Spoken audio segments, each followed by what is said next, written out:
नमस्कार दोस्तों, welcome to study with smartness. आशा करता हूं कि आप जहां भी होंगे स्वस्थ एवं सुरक्षित होंगे।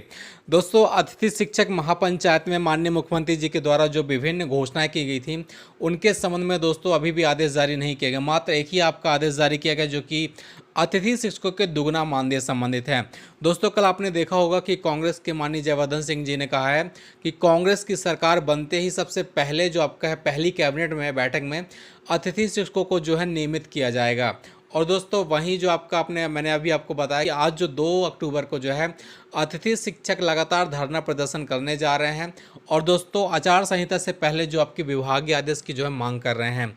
दोस्तों, इन सब के लिए दोस्तों जो आपके अतिथि शिक्षक हैं दोस्तों शैलेंद्र सक्सेना जी, उन्होंने क्या कहा है चलिए देखते हैं। लेकिन दोस्तों पूरा वीडियो लास्ट तक देखिएगा। और दोस्तों, अगर आप इस चैनल पर नए हैं तो एक बार चैनल को जरूर सब्सक्राइब कर लीजिएगा। सम्मानित साथियों, मेरे अतिथि शिक्षक भाइयों एवं बहनों, पिछली 2 सितंबर को हम अतिथि शिक्षकों की जब महापंचायत हुई थी, हम सभी साथी खुश थे। माननीय मुख्यमंत्री जी ने हम सभी के लिए बहुत अच्छी घोषणाएं की थी। न केवल मानदेय वृद्धि की थी, बल्कि हम लोगों के लिए एक अनुबंध की बात भी की थी, विभागीय परीक्षा की बात भी की थी, 50% आरक्षण भी देने की बात की थी। लेकिन बड़े दुख और दुर्भाग्य की बात है कि आज 1 महीना लगभग पूरा हो गया है और अभी तक केवल मानदेय वृद्धि का आदेश आया है। इसके अलावा उस आदेश में कुछ भी नहीं लिखा गया है। ना तो विभागीय परीक्षा की बात की गई है, ना 50% आरक्षण की बात की गई है, ना ही हमारे भविष्य को स्थायीकरण की बात की गई है। ऊपर से एक ऐसा तनाव, एक ऐसा सिरदर्द, एक ऐसी भ्रमपूर्ण स्थिति अतिथि शिक्षक भाइयों और बहनों के लिए निर्मित कर दी गई है, जिसके अंतर्गत ट्रांसफर से, उच्च पद प्रभार से तथा प्रमोशन से हजारों अतिथि शिक्षक प्रतिदिन बेरोजगार होने की स्थिति में है। हालांकि इसका अभी कोई लिखित आदेश नहीं है, लेकिन यह डर हजारों अतिथि शिक्षकों का ब्लड प्रेशर हाई कर रहा है, ब्लड प्रेशर लो कर रहा है। मुझसे अनेकों अतिथि शिक्षकों ने आत्महत्या करने की बात कही है। मुझसे अनेकों अतिथि शिक्षक भाई बहनों ने इच्छा मृत्यु की बात कही है। मैं माननीय मुख्यमंत्री जी से विनम्रता पूर्वक पूछना चाहता हूं, क्या आपने इसी स्थायीकरण की बात कही थी?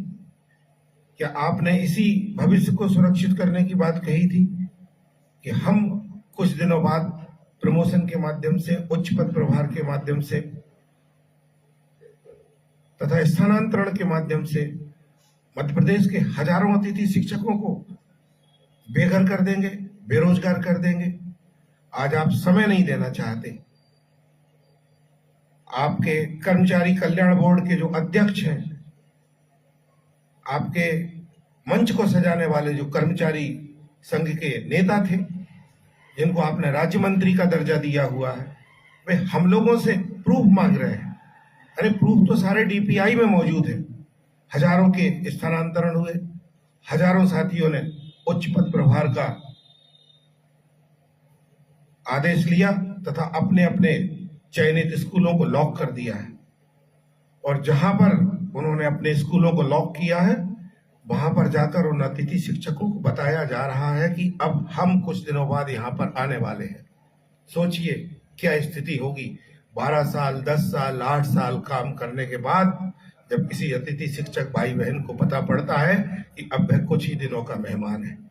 आपके अधिकारियों ने पूरा महीना गंवा दिया, लेकिन अभी तक हम लोगों का कोई लिखित में आदेश नहीं आया है।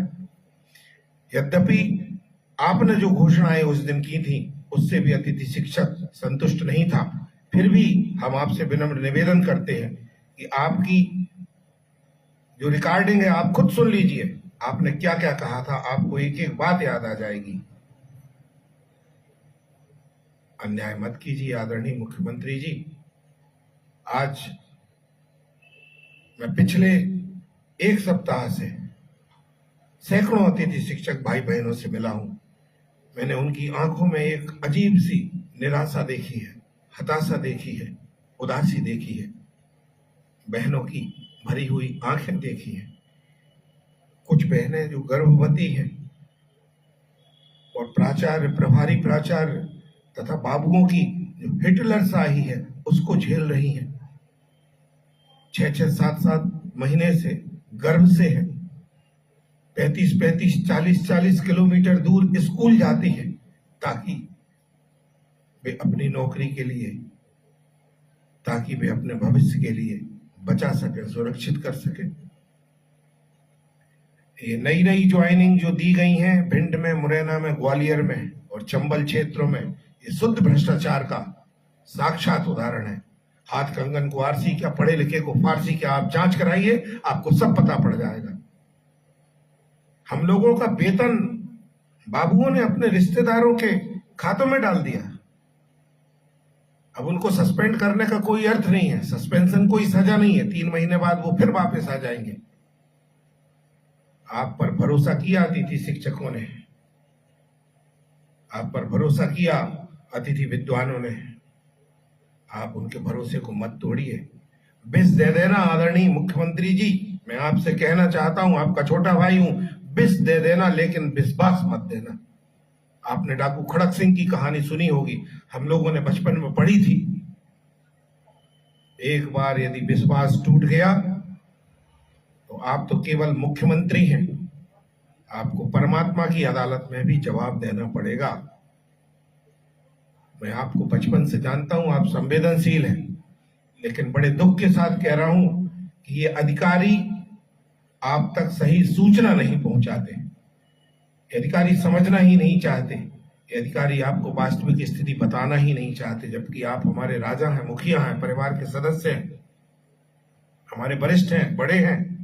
आप 1 मिनट में अपने पद के संवैधानिक अधिकारों का उपयोग करके संपूर्ण मध्य प्रदेश के अतिथि शिक्षकों के जीवन में खुशहाली ला सकते हैं, हम लोगों की दिवाली मना सकते हैं, छत्तीसगढ़ की तरह आदेश प्रसारित किया जा सकता है। आप बच्चे तो नहीं है कि कोई आपको एक एक बात बताई जाए, आपको सब पता है। आप लाडली लक्ष्मी बहनों के लिए बहुत कुछ कर रहे हैं, बहुत अच्छी बात है, वो हमारी बहनें हैं, होना चाहिए। लेकिन ऐसा मत कीजिए कि एक तरफ तो आप लाडली बहनों को दे रहे हैं, सभी वर्गों को आप दे रहे हैं, दूसरी तरफ आप अपनी अतिथि शिक्षक भांजियों को, ये भी आपकी लाडली भांजियां हैं, आपकी लाडली बहनें हैं, इनको आप तरसा रहे हैं, इनको आप बेघर कर रहे हैं, इनको आप बेरोजगार कर रहे हैं। ये बद्दुआ बहुत भारी पड़ने वाली है मेरे बड़े भाई। आज मैं तो चाहता था कि आभार का वीडियो, मेरे को आज अनेक यूट्यूबर्स मित्रों ने कहा कि सक्सेना जी बहुत दिन हो गए, आपकी जोशपूर्ण वाणी, अब मैं कहां से जोश लाऊं, कहां से जोश लाऊं। मैंने आपको विदिशा में भी कहा था, आपने मेरे सिर पर हाथ रखकर मुझे हिम्मत दी थी कि अतिथि शिक्षक साथियों का भला होगा। आपने कहा था हम पंचायत बुलाएंगे। आपके अधीनस्थ मंत्री कहते हैं सरकार क्या मूर्ख थी जो उसने लाखों रुपए खर्च करके महापंचायत बुलाई। आपके ही मंत्री कह रहे हैं। उन अतिथि शिक्षक भाइयों और बहनों से पूछिए जिन्होंने 12-12 वर्ष, 15-15 वर्ष, 10-10 वर्ष तक नौकरी की और आज उनको ये जानकारी मिल रही है कि उनके स्थान पर कोई ट्रांसफर आ गया, उनके स्थान पर कोई प्रमोशन आ गया, उनके स्थान पर कोई उच्च पद प्रभार का साथी आ गया।